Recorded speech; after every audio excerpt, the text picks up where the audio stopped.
In this video, I'm going to show you how to do an oil change on a 2.5 liter ecotec GM motor. This particular one is in a 2015 Chevy Malibu, but they're all pretty much the same. So no matter what vehicle you have equipped with this engine, this video will help you. You don't just want to rely on a floor jack. You definitely want to put a jack stand up under the vehicle to support it. There's really not much special we need with this. This filter wrench will definitely help you. You're just going to need an oil filter. Good idea to get a replacement drain plug gasket just to seal that up. The proper viscosity oil, that is Dexos oil, that will not void your warranty. So coming up under the vehicle, we've got our oil drain pan there. This is your oil pan in your engine, and then on the far side there, that bolt on the back of it in the center of the screen, that's your oil drain plug. So that's where we're gonna drain our oil, so we'll loosen that off now. It's a 15mm bolt in this particular case.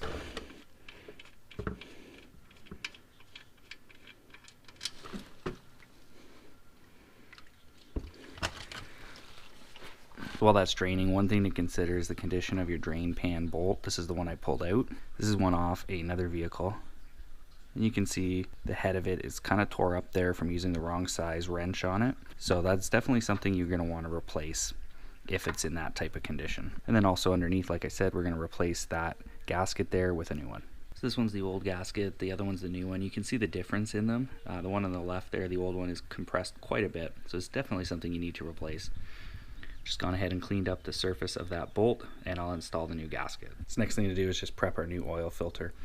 So I'll just go ahead and take some clean oil and then just go and rub it around the gasket, giving a nice coat on there, just like that. Another thing you can do, it's kind of optional, some people like to do it, is just fill up your new filter with oil. So I've gone ahead and done that. Back up under the car there, once we have that drip stop, we'll go ahead and just take a rag, clean that area up, and then put the drain plug back in. So that's cleaned up, it's in and tightened. If we go just in front of it, you'll find your oil filter there. That's where I said that 90-degree oil filter wrench really comes in handy. Okay, so you can get that wrench on there. And just slowly start to loosen it. Just keeping in mind, you got your catalytic converter right there as well, so if your engine's hot, watch your hands on that. Now before you go too far loosening that, make sure your drain pan is right below it.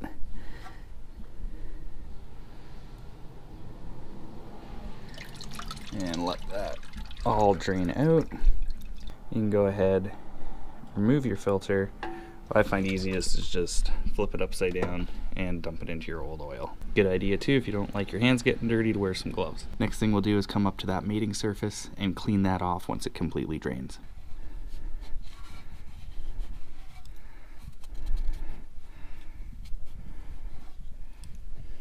Then you can take your new filter and then put it into place.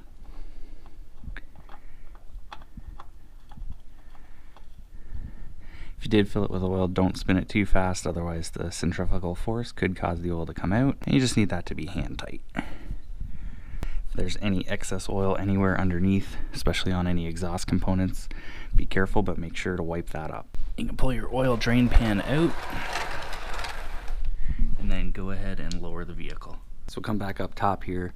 You're going to want to locate your oil fill there. It's got the proper oil viscosity that you need, 5W20 Dexos in this case. So just verify that that's what you have. You can just loosen that off.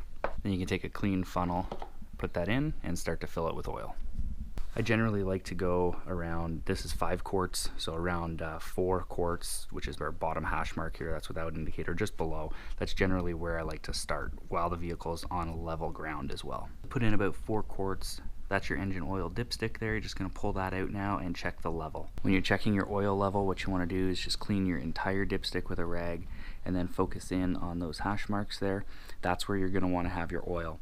So what I'm going to do now is reinsert it for a second, pull it back out, and check the level. So in this case, you can see we're just below those hash marks. So I'm going to go ahead and actually fill up the rest of this oil. So I've checked the oil level again, and I'm right at the top of those hash marks now, so I know I can safely start the car. So I'm going to go ahead and do that, let the oil cycle through the system, shut the car off, and then in a couple minutes we'll check the level again. Before starting the car, make sure that your dipstick and filler cap are both back in place.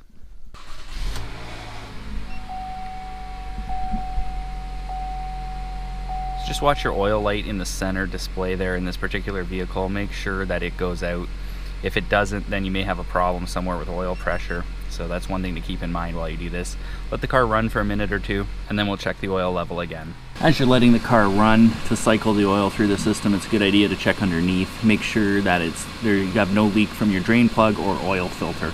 So I've added the rest of that oil. I'm just past the second dot, so about 2/3 full or into that crosshatch section. So that's plenty of oil in there. So I'll go ahead and put that back in. So the last step in doing this oil change is just resetting your oil life monitor. Just want to come over here, press the menu key, get you into that vehicle info, and then just scroll through till you find your engine oil life. And then as you can see, just hit set clear to reset. It'll ask you, are you sure? Scroll up and then hit set clear again. And now your engine oil life is reset. So that's how you do an oil change on one of these GM 2.5 liter Ecotecs. If you have a 2013, 14, 15, 16 Malibu, make sure you subscribe to my channel too. I've got a whole bunch of other tips and tricks that you can do for basic maintenance on your vehicle.